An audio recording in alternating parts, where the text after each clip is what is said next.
Hello दोस्तों, तो चलिए आज के मार्केट को हम समझते हैं और एंट्री बनाने के रीजन को हम देखते हैं। तो सबसे पहली चीज़ क्या करेंगे, प्रीवियस डे के चार्ट को ओपन कर लेते हैं। प्रीवियस डे मार्केट ने कैसे क्या मूव किया है, उसके अकॉर्डिंग आज की ट्रेड वगैरह हमने कैसे क्या प्लान की है वो चल के समझने वाले हैं। ठीक है।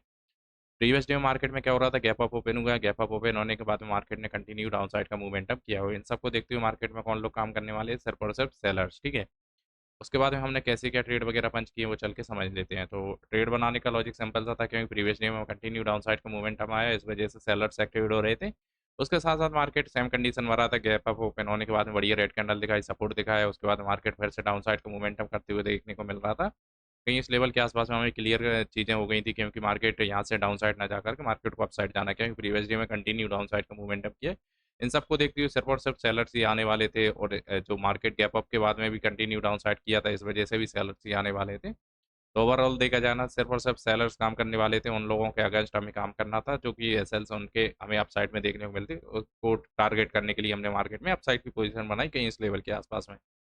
कुछ टाइम में बढ़िया सा 2-3 मिनट के अंदर-अंदर हमें अच्छा खासा मार्केट ने प्रॉफ़िट दिखाया, फिर रिट्रेसमेंट किया। रिट्रेसमेंट के बाद में मार्केट ने कंटिन्यू अपसाइड का ही मोमेंटम किया हुआ है। कहीं इस लेवल के आस-पास में हम मार्केट से बाहर हो गए, क्योंकि हमारा टारगेट इस लेवल का हाई निकालना था, जो कि आराम से मार्केट निकाल चुका था और साइकोलॉजिकल नंबर को भी निकाल रहा था। बट हमारा टारगेट अचीव हो गया था, इस लेवल के आस-पास में हम मार्केट से बाहर हो गए, ठीक है? तो नंबर ऑफ ट्रेड की बात करी जाए ना, तो एक ही ट्रेड के आस-पास में बनाई है मॉर्निंग में। चलिए तो एक बार हम चल के हमारे आज का प्रॉफ़िट एंड लॉस को चेक कर लेते हैं और नंबर ऑफ ट्रेड भी देख लेते हैं।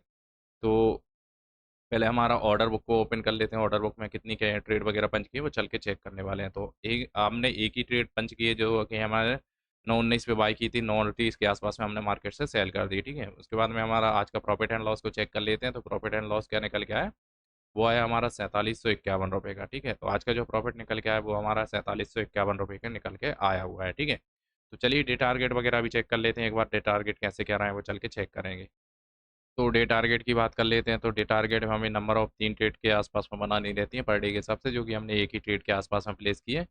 इस वजह से हम ओवर ट्रेड में तो नहीं आए, जिस वजह से हमने इसमें ग्रीन सिंबल दिया हुआ है। ठीक है। उसके बाद में बात कर लेते हैं हम एसएल की। तो एसएल हमारा बिल्कुल छोटा-सा था, ₹900 के आसपास में टारगेट हमें देखने को मिला था। एसएल सो तो उतना हमारा एसएल गया ही नहीं, उससे पहले ही हमें टारगेट देखने को मिल जाएगा। ठीक है। उसके बाद में टारगेट की बात की जाए ना, तो 2500 2475 के आसपास में टारगेट वगैरह देखने को मिल रहा था, जो कि हमने आराम से ₹4751 के आसपास तक का हमें टारगेट देखने को मिल गया है। डायरेक्शन की बात की जाए ना, तो हमारा डायरेक्शन क्लियर था, इस वजह से हमने इसमें भी ग्रीन सिंबल दिया, क्योंकि मार्केट को अपसाइड ही जाना था ओवरऑल। तो इस हिसाब से मार्केट में हमें टारगेट भी इजीली देखने को मिल गया है, डायरेक्शन भी हमारा क्लियर हो गया। नो ट्रेड आफ्टर 10 AM, 10 बजे के बाद में हमने मॉर्निंग के बाद में कोई भी ट्रेड वगैरह नहीं पंच की है। ठीक है।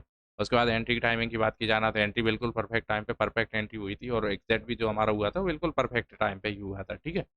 तो चलिए दोस्तों, आज के मार्केट को यहीं पर क्लोज़ करते हैं। Thank you so much.